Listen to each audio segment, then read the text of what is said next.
sholat zuhur berjamaah bisa sujud sebagai bentuk pengabdian diri kita kepada Allah.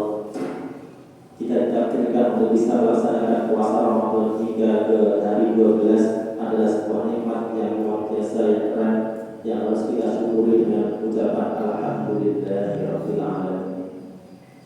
Kedua kalinya shalawat serta salam semoga tetap terlimpah tercurah kepada uswah hasanah kita baginda Nabi Muhammad sallallahu alaihi wasallam yang kita harapkan syafaatnya yaumil akhir dan yaumil qiyamah. Bapak Ibu dan para semua jamaah sholat zuhur yang dimuliakan oleh Allah, di sini mungkin saya menasihati saya pribadi dan pandangan semuanya bahwa kita semuanya adalah sebagai seorang pemimpin. Kullukum ra'in. Kita semuanya adalah pemimpin. Pandangan semuanya yang berada di dinas pendidikan, pandangan adalah pemimpin untuk lembaga-lembaga yang ada di bawah naungan pandangan. Pandangan dan kepala sekolah juga sebagai pemimpin untuk lembaga pandangan. Kita semuanya yang laki-laki adalah sebagai seorang pemimpin untuk keluarga kita, untuk anak dan juga istri kita. Minimal kita adalah sebagai seorang pemimpin untuk semua anggota tubuh kita dalam mengelola semua anggota tubuh kita, mata kita, tangan kita, kaki kita, pikiran kita. Wa kullukum mas'ulun 'an ra'iyatihi. Jadi kita semuanya akan dimintai pertanggungjawaban Bapak Ibu akan kepemimpinan kita. Ya. Jadi pertanyaannya, sudahkah kita menjadi seorang pemimpin yang baik? Sudahkah kita menjadi pemimpin yang diridhoi oleh Allah dalam kepemimpinan kita? Sudahkah kita menjadi seorang pemimpin yang selalu dalam koridor tatanan syariat Islam dalam memimpin? Sudahkah kita memimpin mengendalikan semua anggota tubuh kita untuk menggapai ridhonya Gusti Allah? Nah, inilah pentingnya kita untuk introspeksi diri, muhasabah diri kita semuanya. Jangan-jangan kita merasa baik padahal kita dalam menjadi pemimpin itu kita kurang adil dalam tanggung jawab dan peran kita. Atau mungkin contoh kita menjadi seorang pemimpin diri kita sendiri. Jangan-jangan kita belum bisa mengendalikan mata kita. Misal, ketika kita berinteraksi di dalam lingkungan kerja kita tidak bisa menghindar Bapak Ibu. Pasti bisa melihat lawan jenis yang bukan mahram. Dan itu kalau ada rasa senang, nafsu yang ikut nimbrung di situ, berarti ada pandangan yang itu tidak diridhoi oleh Gusti Allah. Berarti kita belum bisa menjadi pemimpin untuk mata kita yang baik.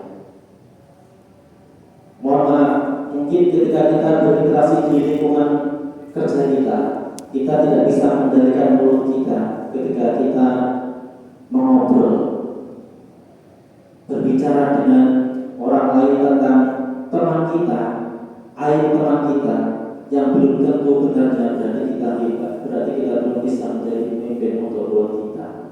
Belum tangan kita mungkin melukai teman kita dan semua anggota tubuh kita. Jadi mungkin di sini kita baru tahu ternyata bahwa musuh kita yang paling utama yang dekat dengan kita adalah nafsu kita yang mengajak kita dalam kemaksiatan.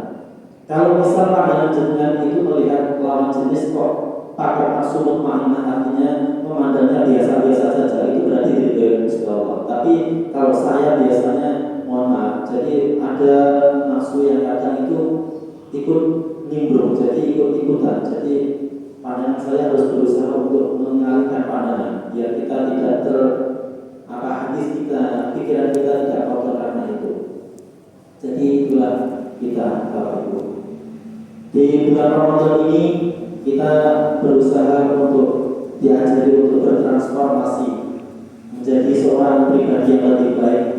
Kalau kita belajar dari sebuah ular di mana dia menjadi musuhnya para petani karena makan daun-daunan, dijijiki oleh anak-anak kecil, Tapi ketika dia bertaubat dan berada di masa kekokong, dia tidak makan, tidak minum, dia memperbanyak zikir, sehingga dia keluar dari kekokong itu menjadi sebuah kupu-kupu yang luar biasa. Semua orang menyenangi, anak-anak ingin memiliki.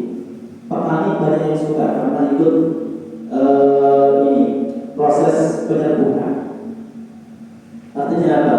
Di bulan Ramadan ini tidak diajari untuk tidak makan, tidak minum, tidak melakukan hal-hal yang dilarang oleh Gusti Allah, menjaga mata kita, menjaga mulut kita, agar kita menjadi pribadi yang lebih mulia. Insya Allah kita berbanyak zikir, membaca Al-Quran, supaya kita keluar Ramadan menjadi pribadi yang berakhlakul karimah. Terutama dalam masa untuk Al-Quran, karena kita di bulan Ramadan ini adalah bulannya Al-Quran, di mana bulan diturunkannya Al-Quran menjadi bulan yang paling mulia, yaitu bulan Ramadan. Terus malam diturunkannya Al-Quran menjadi malam yang paling mulia, yaitu malam Lailatul Qadar. Malaikat yang diturunkan, yang ditugaskan untuk menurunkan Al-Quran juga adalah makhluk malaikat yang paling mulia, pemimpinnya malaikat Jibril. Nabi yang diturunkan kepadanya Al-Quran adalah Nabi yang termulia, yaitu Nabi